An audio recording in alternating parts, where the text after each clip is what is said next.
तो चलिए अब सीधा रुख करेंगे मध्य प्रदेश की राजधानी भोपाल का। आज एक सम्मेलन आयोजित किया जा रहा है जहां पे प्रदेश स्तरीय अतिथि विद्वानों का ये सम्मेलन मुख्यमंत्री डॉक्टर मोहन यादव वहां पहुंच चुके हैं। स्वागत करता हूं माननीय उच्च शिक्षा मंत्री सुरेंद्र सिंह परमार जी का, जो प्रदेश की उच्च शिक्षा व्यवस्था को नई ऊर्जा प्रदान कर रहे हैं। साथियों, भारत की सांस्कृतिक अस्मिता सदियों से उद्घोष करती रही है। असतो मां सद्गमया, तमसो मां ज्योतिर्गमया, मृत्युर्मां अमृतम गमया।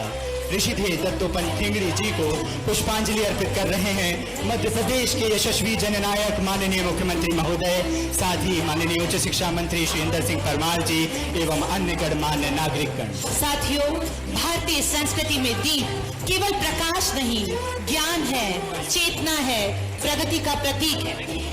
भारतीय परंपरा अंधकार को प्रकाश की ओर जाने की सनातन आकांक्षा के साथ जुड़ी हुई। ओम स्वस्ति न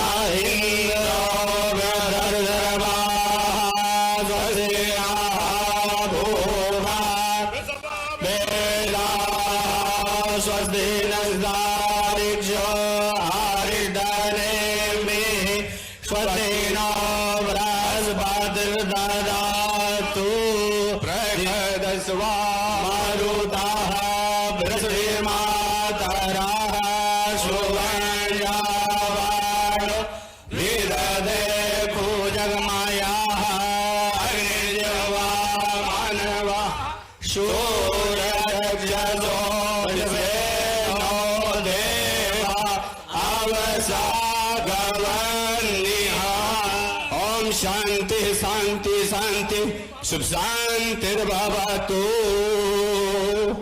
बोलिए महाकाल सरकार की, बोलो मजदूर संघ की। भारतीय मजदूर संघ के संरक्षण में मध्य प्रदेश महाविद्यालयीन अतिथि विद्वान परिवार माननीय मुख्यमंत्री महोदय आपका हार्दिक अभिनंदन करता है। जोरदार तालियों से एक बार पुनः अभिनंदन कीजिए माननीय मुख्यमंत्री महोदय एवं माननीय मंत्री उच्च शिक्षा सुरेंद्र सिंह परमार जी का। साथ ही मंच पर शोभायमान है माननीय महामंत्री भारतीय मजदूर संघ श्री कुलदीप सिंह गुर्जर जी। साथ ही मंच पर शोभायमान है डॉक्टर अशोक कड़ेल जी, निदेशक हिंदी ग्रंथ अकादमी, आप सभी का प्रतिनिधित्व कर रहे हैं। डॉक्टर देवराज सिंह, साथ ही डॉक्टर BL दोहरे। अतिथि सत्कार की इस परिपाटी का निर्वहन करते हुए अब हम आइए इस क्रम में आगे बढ़ें और हम सर्वप्रथम आमंत्रित कर रहे हैं माननीय मुख्यमंत्री महोदय के अभिनंदन के लिए डॉक्टर देवराज सिंह, डॉक्टर सुरजीत भदौरिया एवं डॉक्टर BL दोहरे अतिथि विद्वान प्रतिनिधि त्रयों को कि वे माननीय का अभिनंदन अंगवस्त्र, तुलसी पौधा और श्रीफल भेंट कर करें। जोरदार तालियां बजती रहनी चाहिए। स्वीकृत आमंत्रण किया, रखा हमारा मान, कैसे करें कृतज्ञता ज्ञापित, स्वागत है श्रीमान। बहुआयामी आप हैं, बहुआयामी काज, बहुआयामी आप हैं, बहुआयामी काज, पाकर अपने बीच में पुलकित है हम आज, पाकर अपने बीच में पुलकित है हम आज। कृपया जोरदार तालियों से अभिनंदन कीजिए जितनी उत्सुकता से आप प्रतीक्षा कर रहे थे आप सभी के लोकप्रिय मध्य प्रदेश के यशस्वी मुख्यमंत्री डॉक्टर मोहन यादव जी का। मैं सादर आग्रह कर रहा हूं डॉक्टर अविनाश मिश्रा, डॉक्टर अवधेश भदौरिया एवं डॉक्टर उमाशंकर कुल्हारी जी से कि वे माननीय मंत्री उच्च शिक्षा, तकनीकी शिक्षा व आयुष विभाग सुरेंद्र सिंह परमार जी का अभिनंदन अंगवस्त्र, तुलसी पौधा व श्रीफल भेंट कर करें। तालियों की गड़गड़ाहट बजनी चाहिए। इस सभागार को अपनी तालियों से गुंजायमान कर दीजिए माननीय के अभिनंदन में।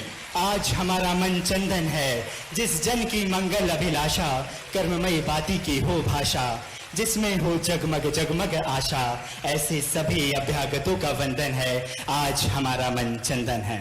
इसी क्रम में अब मैं अनुरोध करूंगी डॉक्टर JPS चौहान जी, डॉक्टर इंदर यादव जी, श्री शशांक शर्मा जी से वे स्वागत करें मंच पर शोभायमान माननीय महामंत्री भारतीय मजदूर संघ श्री कुलदीप सिंह गुर्जर जी का। जोरदार तालियां बजती रहनी चाहिए। माननीय महामंत्री कुलदीप सिंह गुर्जर जी के कुशल संरक्षण एवं माध्यम से आज का यह आयोजन संपन्न हो पा रहा है और मंच पर सम्मानित हो रहे हैं माननीय महामंत्री श्री कुलदीप सिंह गुर्जर जी।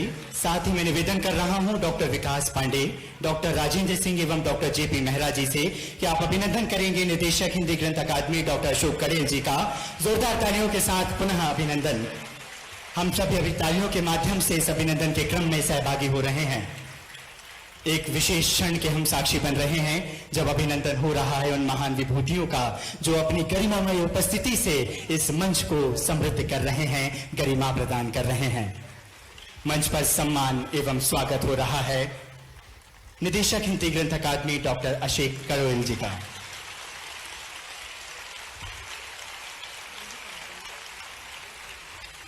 साथियों, स्वागत में पुष्पों का बहुत महत्व है एवं पुष्प मालाओं में भी श्रेष्ठ होती है गजमाला।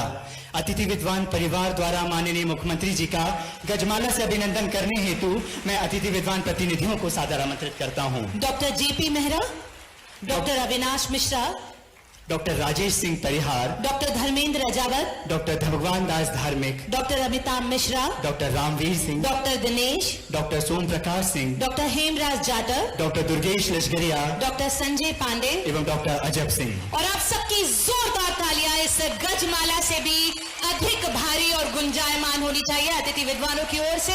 ये सभी प्रतिनिधि माननीय मुख्यमंत्री डॉक्टर मोहन यादव जी का गजमाला से स्वागत करते हुए बहुत ही ऐतिहासिक क्षण के हम सभी साक्षी बन रहे हैं। मंच पर गजमाला से अभिनंदन हो रहा है अतिथि विद्वान परिवार के साथियों द्वारा माननीय मुख्यमंत्री महोदय का। साथियों, इसी के साथ मैं आग्रह कर रहा हूं विद्युत अधिकारी संगठन को, जिनको माननीय मुख्यमंत्री जी ने विभिन्न सौगातें प्रदान की हैं, वे सभी भी माननीय मुख्यमंत्री के प्रति अपनी कृतज्ञता व्यक्त करते हुए आतुर हैं। मैं अनुरोध कर रहा हूं श्री अजय मिश्रा जी के नेतृत्व में अपने दल को कि वे माननीय मुख्यमंत्री जी का अभिनंदन करने हेतु मंच पर आए और माननीय का अभिनंदन पुष्पगुच्छ भेंट कर करके करें। जोरदार तालियां बजनी चाहिए। साथियों, ये कार्यक्रम ही अभिनंदन का है और इसी क्रम में तकनीकी शिक्षा की ओर से धनवीर मीणा जी और ऋषभ जी से सादर आग्रह, माननीय उच्च शिक्षा मंत्री जी का हार्दिक अभिनंदन करें पुष्पगुच्छ से। तकनीकी शिक्षा विभाग की ओर से धनवीर मीणा जी और साथ ही ऋषभ जी।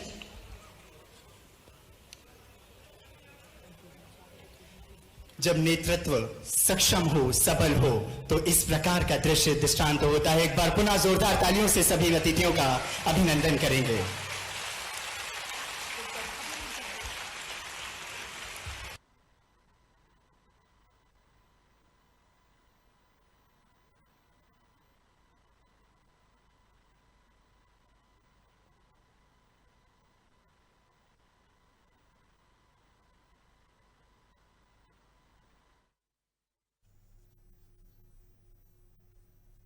विद्वानों का सम्मान किया जा रहा है। सीधा प्रसारण आप सुन रहे हैं प्रदेश स्तरीय अतिथि विद्वानों के इस विशेष सम्मेलन का, सीधा राजधानी भोपाल से। हमारे उच्च शिक्षा मंत्री श्रीमान इंदर सिंह जी का अहम योगदान है और जिसके कारण ही ये नई शिक्षा नीति इस प्रदेश में लागू हुई है। माननीय मुख्यमंत्री जी के नेतृत्व में प्रदेश का कोई ऐसा क्षेत्र नहीं है, मैं तो जिस तरफ देखता हूं उस तरफ देखता हूं कि प्रगति की दिशा में प्रदेश अग्रसर है। जो एक विषय था कि उद्योग की दृष्टि से मध्य प्रदेश पिछड़ा हुआ है, तो मैं समझता हूं कि आज जिस गति से औद्योगिक क्षेत्र में मध्य प्रदेश सरकार द्वारा माननीय मुख्यमंत्री जी के नेतृत्व में कार्य किया जा रहा है, उसमें निश्चित ही रूप में भारतवर्ष में मध्य प्रदेश प्रथम क्रमांक का प्रदेश होगा, ऐसा मुझे पूरा विश्वास है। प्रदेश की गति में औद्योगिक क्षेत्र का महत्वपूर्ण योगदान होता है और उसी से रोजगार का सृजन होता है। तो ऐसा जो औद्योगिक जो प्रगति होगी उसमें पूरे प्रदेश के युवाओं को रोजगार एवं उद्यमियों को उद्योग की परिवर्तन कर सकते हैं। फॉलन आउट होने की स्थिति में उनको फिर से कार्य पर लेने की व्यवस्था भी मध्य प्रदेश में हमने की है। ऐसे 5 कार्य के द्वारा हमने अतिथि विद्वानों को हितों को साधने की कोशिश की और मध्य प्रदेश के हमारे यशस्वी मुख्यमंत्री जी ने जिस भाव के साथ में आगे की चिंता का जो संकल्प दोहराया था और कहा था कि हमारे अतिथि विद्वान जिनको 30 साल 25 साल 15 साल हो गए, उम्र हो गई 50 साल 55 साल 35 साल 40 साल, उन लोगों के बारे में भी कुछ सोचना चाहिए। तो हायर एजुकेशन के द्वारा एक कमेटी का बनाई गई है। उस कमेटी की सिफारिशों का परीक्षण करके आगे आपने मुख्यमंत्री जी ने निर्देश दिए हैं कि उस हिसाब से हमको निर्णय करना चाहिए ताकि हमारा एकेडमिक सिस्टम व्यवस्थित चले, पात्र लोग आए और कई सारे लोगों का जो भविष्य अंधकार में उनको लगता है उनको हम सुरक्षित कर सके, ऐसा बड़ा संदेश हमको दिया है, जिसको हम आगे जाकर के आपको सारी चीजों का क्रियान्वयन के रूप में देखने का अवसर मिलेगा। हमारे यहाँ तकनीकी शिक्षा विभाग भी उसी पैटर्न पर हमारे जो अतिथि विद्वान हैं उनके लिए भी एक जैसी घोषणा पिछले समय जब ये लागू किया था एक जैसी थी, लेकिन उसमें कुछ त्रुटि रह गई थी। 11 महीने रह गए 12 महीने की जगह वेतन का। 50,000 तो ठीक है, या 2,000 रुपये प्रतिदिन के हिसाब से वो ठीक है, उसमें कोई दोनों में अंतर नहीं है। इसलिए 12 महीने हो जाए और महिला अतिथियों को प्रसूति की और यह अवकाश दिए जाने की व्यवस्था हो जाए, फॉलन आउट की व्यवस्था हो जाए और 25% आरक्षण की हो जाए, समान रूप से उच्च शिक्षा और तकनीकी शिक्षा में एक जैसा हो जाए। हमारे विभाग भी माननीय मुख्यमंत्री जी के निर्देश पर काम कर रहा है। आने वाले समय में ये सारे हमारे जो अतिथि विद्वान हैं, जो वास्तव में हमारे पूरे एकेडमिक सिस्टम में अपना योगदान दे रहे हैं, उन सबके हितों की रक्षा करने का काम हमारे मुख्यमंत्री जी ने कहा है, उसी अनुसार हम सब कर रहे हैं। आने वाले समय में आपको निश्चिंत होकर काम करना चाहिए, ज्यादा से ज्यादा मेहनत करना चाहिए। और मध्य प्रदेश का जो हमारा एकेडमिक माहौल है वो इस प्रकार से दूसरे राज्यों के लिए भी हम प्रेरणा कैसे बन सकते हैं, मैं समझता हूं कि आप सब लोग इस भाव के साथ उत्साहित होकर के काम करेंगे। राष्ट्रीय शिक्षा नीति लागू करने वाला मध्य प्रदेश पहला राज्य बना। माननीय मुख्यमंत्री जी जब शिक्षा मंत्री थे तब आपके द्वारा उच्च शिक्षा विभाग में राष्ट्रीय शिक्षा नीति लागू की है और आज संपूर्ण शिक्षा जगत में एक नए बदलाव के साथ में आप हमारा मार्गदर्शन कर रहे हैं। और चाहे विद्यार्थी हो, चाहे कर्मचारी हो या अन्य लोग हो या हमारे शिक्षक हो, उन सबके हितों को संरक्षित करने का काम नीतिगत निर्णय लेते हुए आगे बढ़ते जा रहे हैं। और इसलिए मैं माननीय मुख्यमंत्री जी का आज इस मंच पर अभिनंदन करता हूं, स्वागत करता हूं। जय हिंद, जय भारत। बहुत बहुत धन्यवाद माननीय मंत्री महोदय। साथियों, सम्राट विक्रमादित्य, महर्षि सांदीपनि और महाकाल की दिव्य परंपरा से अनुप्रमाणित उज्जैनी की पावन भूमि से लोक सेवा का संकल्प लेकर निकले जन विश्वास के प्रतीक, सुशासन के प्रति प्रतिबद्ध नेतृत्वकर्ता माननीय मुख्यमंत्री महोदय डॉक्टर मोहन यादव जी से मैं जोरदार निवेदन करता हूं कि वे कृपया अपने उद्बोधन से हम सभी को अनुग्रहित करने की कृपा करें। जोरदार तालियों के साथ अपने स्थान पर खड़े होकर माननीय मुख्यमंत्री महोदय का अभिनंदन कीजिए।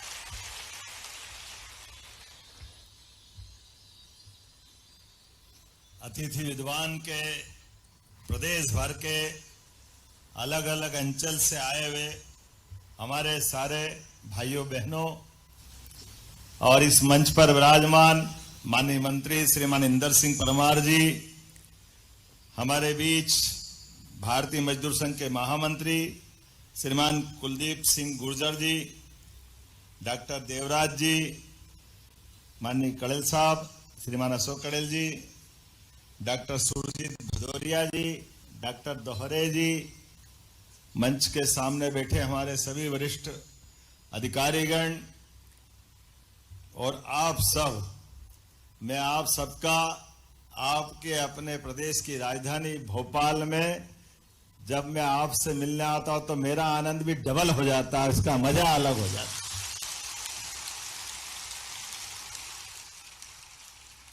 और वैसे तो हमारी संस्कृति में इस बात का सदैव एहसास दुनिया करती आई है, भारत की महत्ता, भारत की पहचान, भारत की सनातन काल से हमारी शिक्षा व्यवस्था के माध्यम से दुनिया के अंदर है। ये बात दुनिया इस बात को जानती है कि सच्चे अर्थों में मानवता की शिक्षा से ओतप्रोत होकर वसुधा को कुटुंब समझने वाली कोई संस्कृति है तो वो भारतीय संस्कृति है। हमें सदैव इस पे गर्व है और ये कदम कदम पे दिखाई भी देता है। हमारे अतीत के गौरवशाली पृष्ठ पे भी ध्यान दें तो भगवान राम का भी वो काल याद करें। लगभग 15 लाख साल पुराना भगवान राम का कार्यकाल, उस रामराज के अगर नींव कहीं डली है तो अच्छे अच्छे विद्वानों से भी बात करो, तो वो अलग अलग प्रकार से हमको बताने का प्रयास करते हैं।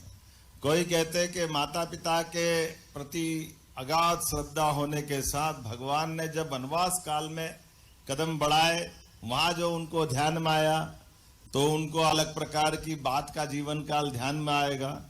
ऐसे बहुत सारे अलग अलग उत्तर हैं, लेकिन सच में भगवान श्री राम के उस पूरे वाल्मीकि रामायण से लेकर के कोई भी रामायण उठाएं, हम वो एक घटनाक्रम याद करें कि भगवान श्री राम तो अपने दशरथ जी के महल में हैं, चारों भाई वहीं हैं, और विश्वामित्र अगर गुरु उनके घर से आकर के इस बात के लिए प्रेरणा के साथ अपने मन में महाराज दशरथ का भी साम्राज्य, महाराज दशरथ की सामर्थ्य, भारत दशरथ का उस समय का प्रभाव, सब कुछ होने के बाद भी विश्वामित्र जी जब उनके पास आते हैं तो वो अपने जंगल के अंदर राक्षसों के द्वारा उठाए गए उत्पात को समन करने के लिए वो महाराज दशरथ से उनके पुत्र को मांगने आते हैं। अब ये बड़ा दुविधा का प्रश्न भी है, लेकिन ये यहाँ हमको इसका उत्तर भी मिलता है कि जब वो कहते हैं कि महाराज हमें कठिनाई से गुजर रहे हैं, यज्ञ करते तो यज्ञ में बाधाएं आ जाती है, तमाम प्रकार की चुनौतियां रहती है, ऐसे में हम आपकी मदद चाहते हैं। महाराज दशरथ कहते हैं बताइए मैं क्या कर सकता हूं। तो वो अपना कठिनाई बताते हैं। मारीच, सुबाहु सहित सब राक्षसों के कारण से हमारा सब अस्त व्यस्त है। तो उनने कहा कि क्या मैं चलूं, मेरी सेना भेज दूं? उनने कहा नहीं, आपको भी नहीं चलना है, आपकी सेना को भी नहीं भेजना है। तो फिर क्या करना है? बोले केवल आपके पुत्रों को देना है, आप अपने बड़े सुपुत्र श्री राम को हमको दे दो, और आप ज्यादा उचित समझो तो लक्ष्मण को भी दे दो। अब ये अंदाज लगा लो कि बच्चे किनके हैं? महाराज दशरथ के हैं, युवराज साम्राज्य के हैं, लेकिन उसके बावजूद भी उनपे निगाह गुरु की जाती है कि ये भविष्य का अगर हमको राम राज्य लाना है तो ये भविष्य की पीढ़ी को कॉन्फिडेंस के साथ विश्वामित्र अपने साथ ले जाते हैं। अब कभी राजकाज की दृष्टि से देखो तो बड़ी दुविधा भी थी, महाराज ने तो अपने साथ ले गए, लेकिन इतनी बड़ी चुनौती के लिए देने के लिए महाराज दशरथ भी विचलित हो जाते हैं। महाराज दशरथ भी कहते कि भाई ये आप मेरे बड़े यत्न प्रयत्न और बड़ी मान मनोबल के मेरे पुत्र हैं, आप इनके बजाय मेरे से जो मांगो सब ले जाऊं। उन्होंने कहा नहीं, ये नहीं, हमको ये ही चाहिए। तो बोले फिर ये जाए तो इनके साथ सेना भेजें? बोले सेना भी मत भेजो। फिर उन्होंने कहा इनको गाड़ी घोड़े रथ से भेजना है? बोले रथ से भी मत भेजो, ये केवल ऐसे ही जाएंगे जैसे मैं आया हूं। अब आप अंदाज लगा लो कि इतने बड़े साम्राज्य के साम्राज्यकर्ता के सुपुत्रों को, युवराज को अपनी भाषा में को तो सुरक्षा के गार्ड भी नहीं दे रहे हैं और ऐसे ले जाना है। लेकिन उनका कॉन्फिडेंस था, ये शिक्षकों का कॉन्फिडेंस है। बाद में राम राज्य आया हमारे लिए, ये सनातन संस्कृति का वो घटनाक्रम इस बात का एहसास कराता है। हमको इस बात पे गर्व होता है कि सच में विश्वामित्र ले गए और पैदल चलते चलते जंगल के तमाम कठिनाइयों से परिचित कराते गए। रास्ते में मारीच मिला, सुबाहु मिली, ताड़का मिली, भगवान राम और भगवान कृष्ण एक एक करके सबको धराशायी करते गए, और वो कॉन्फिडेंस जो विश्वामित्र के मन का था वो और मजबूत करते गए, और मजबूत करते गए। जब सभी बाधाएं हट गई फिर उनको लगा कि और अभी कम है, तो उन्होंने कहा जरा अश्वमेध यज्ञ हो रहा जनक नंदन के यहाँ जनकपुरी में। अब आप अंदाज लगाओ, महाराज विश्वामित्र दशरथ जी से बोल के तो केवल अपने जंगल के आसपास की घटनाक्रम के लिए थे, लेकिन एक और बड़ी चुनौती तो ये गुरु का कॉन्फिडेंस रहता। हमने सबने बाद में देखा कि वो जनकपुरी में गए तो माता जानकी भी राम जी का जीवन का अभिन्न अंग बनी, और दुनिया ने उस समय का पराक्रम भगवान श्री राम का वो देखा जब उनके अपने हाथों से उस धनुष वाली घटना होती है, उनका स्वयंवर होता है। और हम सब अंदाज लगाएं कि उस समय के घटनाक्रम को, परशुराम जी वाला घटनाक्रम भी भगवान राम जी युक्ति बुद्धि से तरीके से निकाल के ले जाते हैं, ताकि वो घटनाक्रम भी हमारे लिए, लेकिन ये घटना हम न भूलें। उस स्वयंवर में रावण भी था, उस स्वयंवर में तमाम राजा महाराजा थे। तो उस समय की पूरी एक तरह से तत्कालीन वसुधा के हर राज्य के अंदर अगर कोई नाम का जय जयकार गूंजा तो भगवान श्री राम का जय जयकार गूंजा, हमारे लिए सौभाग्य की बात। और उसकी जड़ में अगर कोई था तो हमारे अपनी गुरु परंपरा के विश्वामित्र उनके साथ थे। फिर भगवान कृष्ण का काल आता है। भगवान कृष्ण के काल में भी भगवान ने कंस को मारा, कृष्ण भगवान ने, लेकिन उज्जैन आकर के जिस प्रकार से उनने अपने जीवन का एक नया रूप देखा, 64 कला, 14 विद्या और जीवन में मित्रता भी निभाने के लिए सुदामा की अर्थात गरीब और अमीर की मित्रता का उदाहरण दुनिया के सामने कहीं बना है, तो हमारी संस्कृति के इसी पावन मंदिर सांदीपनी आश्रम से बन के निकलता है, जिसके लिए चाहे सत्ता की व्यवस्था के आधार पर कोई कितना भी बड़ा किसी ऊंचे पौधे पे क्यों नहीं पहुंच जाए, लेकिन अपने मित्रों को वो न भूले, मित्रता को सदैव याद रखे। गरीब अमीर की दोस्ती क्या होती, और मित्रों को भी मदद करना हो तो मित्र की आंखें न झुके, पीठ पीछे मदद कर दे, ये भाव सांदीपनी आश्रम से सीखी हुई शिक्षा से दुनिया के सामने जाता है। जब मैं आपसे बात करता हूं तो ये अपना कितना अच्छा स्लोगन लिखते हैं।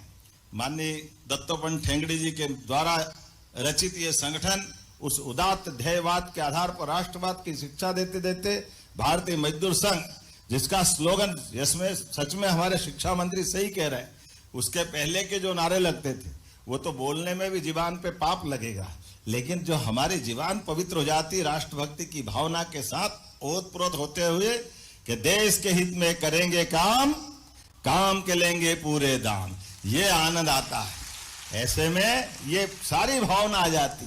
सबसे पहले देश हित जरूरी है, और देश की भावना के आधार पर जब मैं बात करता हूँ थोड़ा सा मेरे मन में भी अटकता है। मुझे इस बात की प्रसन्नता है, जब मैं शिक्षा मंत्री था, अनुपम राजन जी भी यहाँ बैठे, तब 2000, 5000, 7000 बड़ा अटपटा लगता था। अरे क्या हमारे कॉलेज में पढ़ाने वाले हमारे भविष्य की दृष्टि से, तो मुझे बताया कि खाली स्थान पे भरने के लिए 5-7 हजार ही दो। हमने कहा ये खाली स्थान भरने वाले नहीं है, इनके अब पढ़ाने से देश के कई स्थान संवरेंगे। ये वो पावन मंदिर के पुजारी हैं, उसका एहसास करो। इनकी भूमिका छोटी नहीं है, ये भविष्य के बहुत बड़े देश के बढ़ने के सपने देखने के लिए इनकी अपनी मेहनत को स्मरण करने की जरूरत। इसलिए 2, 4, 5 हजार नहीं, हमको लगा कि 50 हजार भी दे तो कोई दिक्कत नहीं। उस समय शायद चालू करा था, ऐसे लगा था ना सर, पहली बार। मैं भूल अगर नहीं रहा हूं तो मुझे इस बात की प्रसन्नता है। बाद में और कई सारी चीजें जोड़ी गई, फिर बीच में तकनीकी वाले आए कि साहब हम तो छूट गए। हमने कहा नहीं, आप भी नहीं छूटोगे। तकनीकी वालों से कहा कि अगर आज कोई बात होगी तो तकनीकी वालों को भी जोड़ के होगी, उनको छोड़ के नहीं होगी भविष्य के अंदर, क्योंकि हमारे लिए तो सभी शिक्षा के मंदिर बराबर होना चाहिए, चाहे तकनीकी हो चाहे उच्च शिक्षा हो। और कितना अच्छा लगता है, मुझे इस बात की भी प्रसन्नता है, जब हमारी सरकार बनी और बनने के साथ मैं तो शिक्षा मंत्री होते होते आपके पास आया था। अब लगा कि नया कुछ करना है, पहली बार के शपथ के साथ नई घोषणा कुछ करना है, नए निर्णय लेना है। तो नए निर्णय क्या हो सकते हैं? तो हमने कहा ठीक है, हम नए निर्णय लेते हैं। अभी ये शिक्षा नीति लागू की थी आप सबकी मदद से, तो हमने कहा पीएम एक्सीलेंस कॉलेज खोले जाएंगे 55 जिलों में। तो आपके सबकी मदद से पूरे प्रदेश के अंदर, देश में सबसे पहले एक्सीलेंस कॉलेज कहीं खोले गए, तो अपने प्रदेश के अंदर खोले गए। फिर ध्यान में आया कि ये विश्वविद्यालयों का अपना जो हमारा मैप दिखता मध्य प्रदेश में, तो कई जगह प्राइवेट विश्वविद्यालय, वो भी अच्छी बात है, वो भी खुलना चाहिए, लेकिन नक्शे पे बहुत सारी जगह सरकारी यूनिवर्सिटी वर्षों बाद थोड़ी सी खुलना बंद हो गई थी। हमने कहा तुरंत नए विश्वविद्यालय खोले जाए, तो खरगोन, गुना और सागर 3 नए विश्वविद्यालय अपने सरकारी स्तर पे खोले। ये सारी घटनाक्रम के बाद धीरे धीरे बढ़ते बढ़ते आज अपने बीच जब मैं आपसे बात कर रहा हूं, तो सच में बोलने के लिए मैं बहुत देर तक बोल सकता हूं, काम के लिए और खास करके आपके लिए भी। इसलिए हमने कहा कि वित्तीय व्यवस्था में सारे बजट में सारे विभाग को काम बढ़ा रहा है, लेकिन आर्थिक रूप से भी अगर सबसे अच्छा ध्यान कहीं दे रहे हैं तो उच्च शिक्षा विभाग और तकनीकी शिक्षा पे दे रहे हैं। इसमें हमारी तरफ से कोई कमी नहीं। हमारे लिए ये बात सही है कि हमारे अपने यहाँ और बहुत काम करने की आवश्यकता है। तो स्कूल एजुकेशन में भी सांदीपनी विद्यालय, आपके यहाँ एक्सीलेंस कॉलेज और सभी प्रकार की व्यवस्थाओं के साथ। और मुझे इस बात की प्रसन्नता भी है, आप सबकी मेहनत के भरोसे से जब हम लोग शिक्षा मंत्री करके आए थे, तब आपके यहाँ हमारा राष्ट्रीय सकल पंजीयक दर में 5-6 अंक का अंतर था।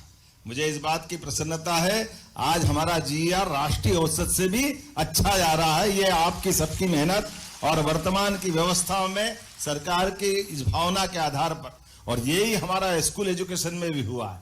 आज वहां पर भी ड्रॉप आउट 0 की तरफ हम बढ़े हैं अपने स्कूल एजुकेशन में भी। ये हमारी अपनी सरकार के काम करने का तरीका भी। जब मैं आपसे बात कर रहा हूं, सच में आज के इस अवसर पर जब आपसे बात कर रहे हैं तो आप केवल किताबी ज्ञान तक बात नहीं बनेगी। अब नवाचार, संवेदनाएं, नैतिक मूल्यों के आधार पर हमारे राज्य की अपनी शिक्षा व्यवस्था के भरोसे से देश भर में बहुत सारी संभावना है जिसपे हम ठोस तरीके से आगे बढ़ रहे हैं। ऐसे में जब शिक्षा नीति 2020 हमको राष्ट्र को एक तरह से नए प्रकार के आवश्यकता के अनुसार दुनिया का सबसे युवा देश अगर कोई है तो भारत है। और मुझे इस बात की प्रसन्नता है आबादी के रेशों में भी सबसे युवा राज्य अगर कोई है तो मध्य प्रदेश में आपकी भूमिका कई गुना ज्यादा बढ़ जाती है। ऐसे में आपकी ताली भी इतनी बजती कि मेरे को भी बड़ा धक धक लगता है कि आपके साथ खड़ा रहूं, आपके आनंद के साथ जितने प्रकार से आपके चेहरे की प्रसन्नता दिखती है और जैसा ऐसा लगता है सुदूर समुद्र के अंदर कोई डूबा हुआ बड़ा जहाज लहराता हुआ आनंद के साथ जा रहा है, तो ये पूरा अपना एक अलग प्रकार का वातावरण दिखाई देता है। मुझे भी इस बात की आनंद है। आपके साथ बैठा तो मैंने शिक्षा मंत्री जी से बात की। हमने कहा भाई हमने बहुत सारे प्रकार से इनके बारे में सोचा है, अभी तक जितना किया है ये बात सही है। हमने सरकार ने 13 आकस्मिक और 3 ऐच्छिक अवकाश भी आपको देते हुए हमने अपनी बहनों को प्रसूति अवकाश भी सुनिश्चित किया था।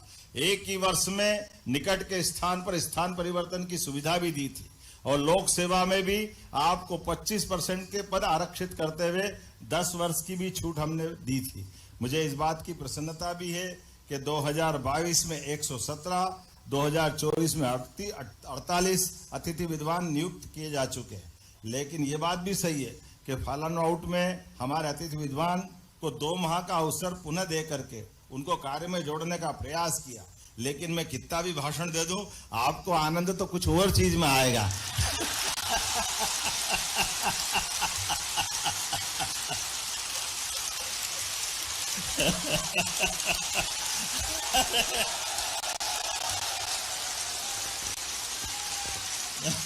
अरे आप बैठो।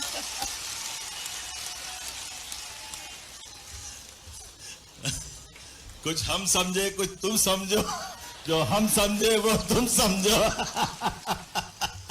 हमारे आपके बीच ये जो अपनापन का रिश्ता है, ये जो अपनेपन की आत्मीयता है, मैं निश्चित रूप से इस भाव को पक्का रखने वाला हूं, इसमें कोई ढील नहीं देने वाला हूं। इसीलिए मैं माननीय मंत्री श्रीमान इंदर सिंह जी परमार, आप पे दोहरा दायित्व भी है। आप उच्च शिक्षा के मंत्री भी हैं और आप तकनीकी शिक्षा के मंत्री भी हैं। यहाँ के दोनों अधिकारी भी बैठे हैं। हमने समिति गठित की है और एक हमारा बहुत पवित्र संगठन भारतीय मजदूर संघ के बैनर तले, क्योंकि ये बात सही है कि सरकार की व्यवस्थाओं में मन की इच्छा शक्ति का पवित्र भाव भी चाहिए। जिस बैनर तले आप आए हैं उस बैनर की विश्वसनीयता इसी बात के लिए होती है जो हमेशा सच्चाई और अच्छाई में साथ रहता है। लेकिन आप भी देख ही रहे होंगे हमारी सरकार ने बनने के साथ जब विकास के सभी प्रकार के पैमानों पर लगातार हम काम कर रहे हैं, तमाम प्रकार की बाधाओं के बीच भी डंके की चोट हिमालय की एवरेस्ट चोटी की तरह पवित्रता के साथ लगातार काम करने का संकल्प हम करते हुए आगे बढ़ रहे हैं। इन सारे प्रकार के वातावरणों के बीच भी जब हम किसान, महिला, युवा, गरीब सब वर्ग के कल्याण के साथ मध्य प्रदेश की प्रगति के लिए कटिबद्ध अगर है तो उसमें सभी प्रकार के समान रूप से सभी दिशाओं में समान रूप से अवसर मिले। इसलिए एक तरफ विकास के पैमाने पे अधोसंरचनाओं के काम, दूसरी तरफ सेवाओं के लिए भी। अब आप अंदाज लाओ कि रात के 2-2 बजे तक भी अगर प्रमोशन हो रहे हैं तो हमें इस बात का गर्व है कि हमारे राज्य के अंदर आपसे जुड़े हुए परिवार के मित्रों के लिए अब हर दिन नई लिस्ट निकलती हर एक जगह आनंद के साथ। एक कार्यक्रम में जाओ तो 3 जगह से दूसरे सम्मान करने आ जाते हैं कि हमारा तो काम हो गया। हमने कहा चलो तुम्हारा हो गया तो जिनके यहाँ उनका भी होने वाला है, सबका काम होगा, कोई छूटने वाला नहीं। जिन व्यवस्थाओं के आधार पर बार बार प्रगति के पथ रोके जाते थे, उन बाधाओं को हटाने का काम ही तो सरकार का होता। सरकार का काम असरदार तरीके होना चाहिए। अगर असरदार नहीं तो काहे की सरकार का काम तो असरदार ही होना चाहिए। मुझे इस बात की प्रसन्नता भी है, जब असरदार तरीके से काम करते हैं तो ये बात हमारे लिए वो कोटेशन थोड़ा सा अटपटा लगेगा, लेकिन मैं जरूर बोलना चाहूंगा कि एक वाक्य कल आपके यहाँ बोला था, अटकाने लटकाने भटकाने का समय गया। पता नहीं क्या चक्कर था, अंग्रेज गए कांग्रेस छोड़ गए थे, ये काम उनके जुम्मे कर देते थे। वो केवल अटकाते लटकाते भटकाते थे। लेकिन आज का समय सकारात्मक दृष्टिकोण के साथ आगे बढ़ने का है। इसलिए जब हम अपने आप मित्रों के बीच परिवार की तरह बैठे हैं, तो आप अपनी तरफ से समिति बनाते हुए कौन कौन से देश की आप समिति, हरियाणा का मॉडल हो तो हरियाणा का, जो लगाना हो आप समिति के माध्यम से लगाएं। सरकार आपके साथ रहेगी।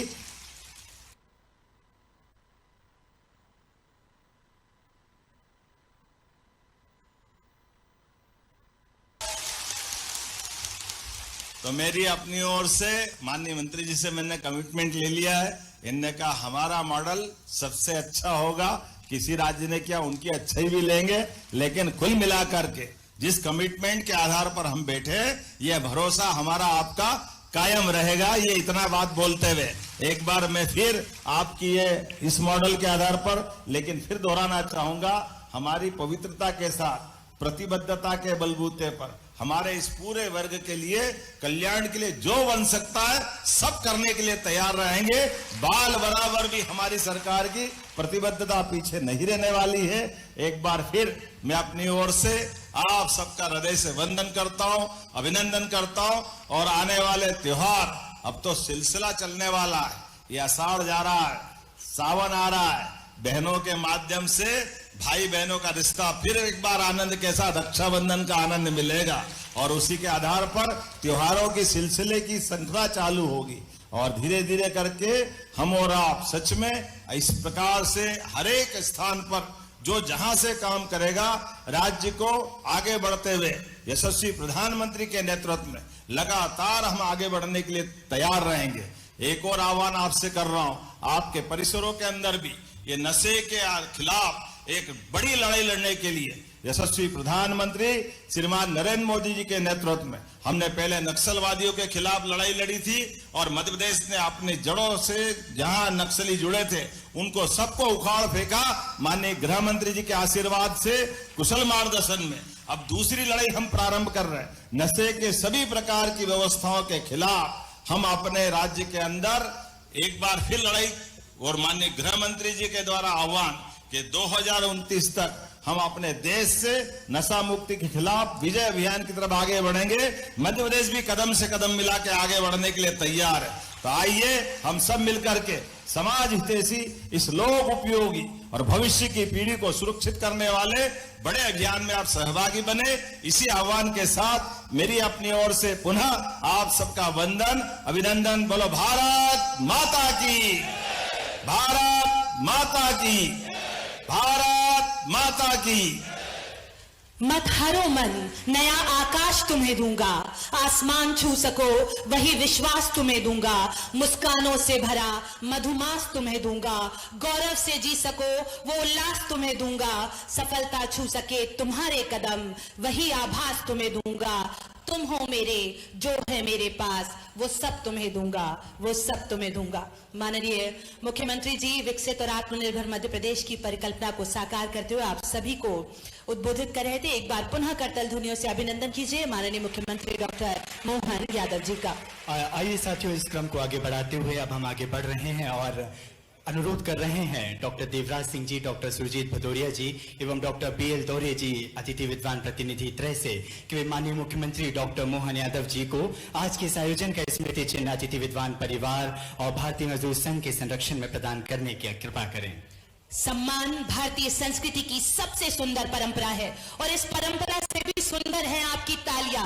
करतल ध्वनियों से स्मृति चिन्ह के माध्यम से आज का यह अभिनंदन कार्यक्रम माननीय मुख्यमंत्री जी के हृदय में सदा विद्यमान रहे, ऐसी अपेक्षा, ऐसी आशा। करतल ध्वनियों से आप भी स्मृति चिन्ह भेंट करें माननीय मुख्यमंत्री जी को। साथ ही आग्रह कर रहा हूं डॉक्टर आशीष पांडे, डॉक्टर अखिल रैकवार एवं डॉक्टर विकास जैन जी से कि माननीय मंत्री उच्च शिक्षा, तकनीकी शिक्षा एवं आयुष विभाग श्री इंदर सिंह परमार जी को आज के इस आयोजन का स्मृति चिन्ह भेंट करने की कृपा करें। और आप सभी साथियों जोरदार तालियों से, करतल ध्वनियों से इस पावन बेला के साक्षी बने जब मंच पर आज का ये